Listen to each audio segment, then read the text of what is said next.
Bonjour à tous. Aujourd'hui, nous voulons nous attarder sur un sujet qui est véritablement important pour chaque croyant, chaque disciple du Seigneur, parce que nous voulons parler de la force du renoncement.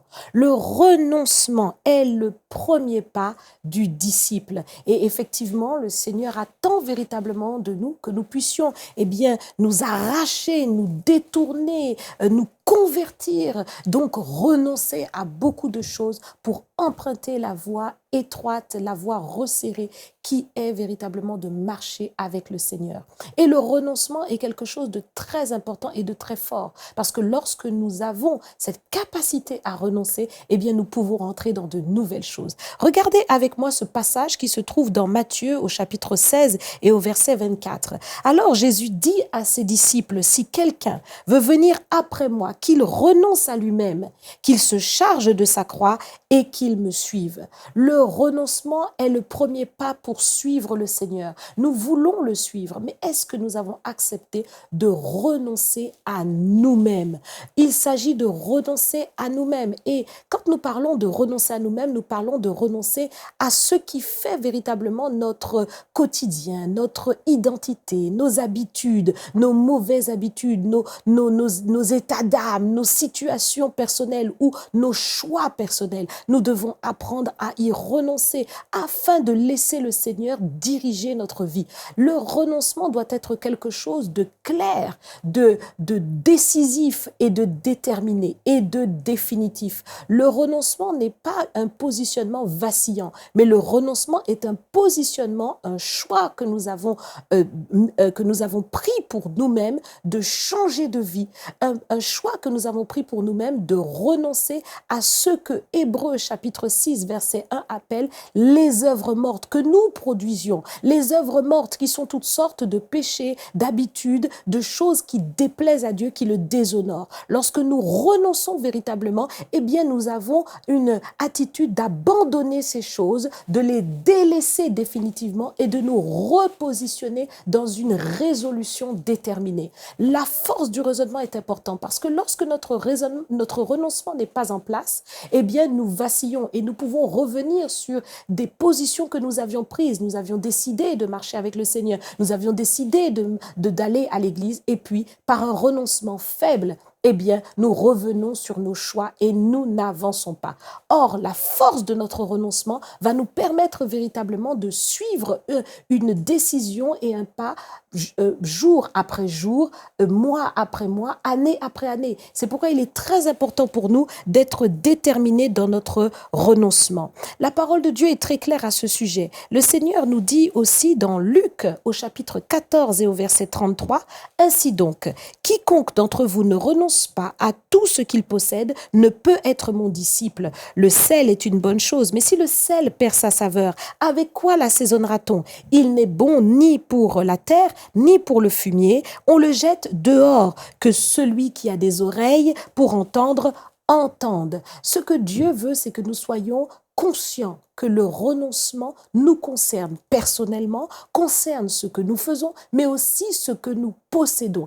Est-ce que nous sommes prêts à risquer pour le Seigneur de nous séparer de certaines choses? Le Seigneur un jour a rencontré un jeune homme qui avait de grands biens et lui a dit « Abandonne tout ça pour me suivre ». Et ce jeune homme a été attristé par cette parole parce qu'il était attaché à ses biens et ne pouvait s'en séparer.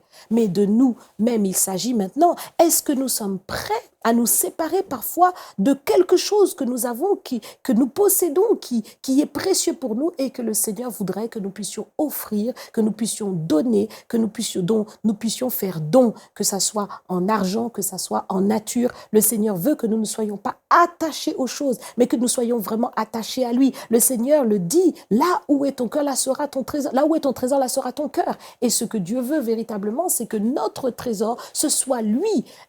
Et quand nous avons pris cette position, nous sommes prêts à renoncer à tout. Renoncer, c'est véritablement accepter une nouvelle identité, c'est véritablement remettre notre personne entière à Dieu pour qu'il puisse nous utiliser. Les apôtres des premiers temps, eux avaient un renoncement fort. Leur renoncement était très fort. C'est pourquoi ils ont pu suivre le Seigneur sur un chemin difficile, sur un chemin de consécration, parce qu'ils n'étaient pas attachés à leur vie, mais étaient prêts à tout quitter. Pierre s'est tourné un jour vers le Seigneur et lui a dit, mais nous avons tout quitté pour te suivre. Nous avons quitté nos familles, nous avons quitté nos entreprises. Qu'est-ce qu'il va en advenir? Et le Seigneur a promis à Pierre que non seulement tu auras au centuple toutes ces choses, mais des tribulations et la grâce du Seigneur jusque dans l'éternité. Oui, nous voulons véritablement être dans cette grâce que le Seigneur veut nous donner, avoir tout ce que le Seigneur peut nous promettre, mais cela nous demande d'abord de quitter. Ce renoncement est important et ce renoncement doit aussi caractériser tout homme, toute femme qui rentre dans le mariage. Il nous est dit, l'homme quittera son père et sa mère, s'attachera à sa femme et les deux deviendront une seule chair. La force de ce renoncement aussi doit être importante afin qu'une nouvelle cellule familiale puisse naître. Cette force du renoncement doit véritablement nous caractériser. Nous quittons un cadre, une habitude, une manière de faire pour créer véritablement la cellule familiale selon Dieu. Voilà la force du renoncement. Et lorsque l'Église a véritablement renoncé, elle peut se revêtir de l'identité, de la sainteté de Jésus-Christ. Alors je vous invite véritablement à vérifier le niveau de votre renoncement.